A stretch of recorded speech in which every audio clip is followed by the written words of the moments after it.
Chad! Let's make an Olipop Roy Rogers. It is dry January, which means we are doing mocktails all January. We're gonna put some ice in our glass.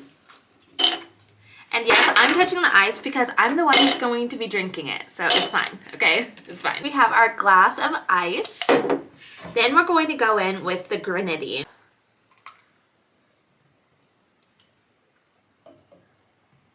All right. Oh, this damn cat. Okay, so now that we have our grenadine in our glass, we're gonna go ahead and go in with the vintage cola from Olipop.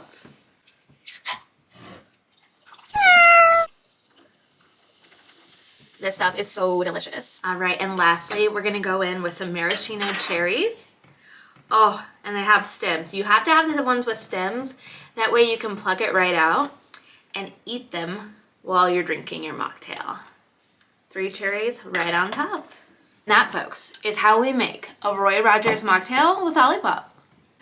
Mac and I want to challenge you. This dry January, try a mocktail. Try a Roy Rogers. Try it with Olipop. Some vintage cola. It's like a Shirley Temple, but make it brown.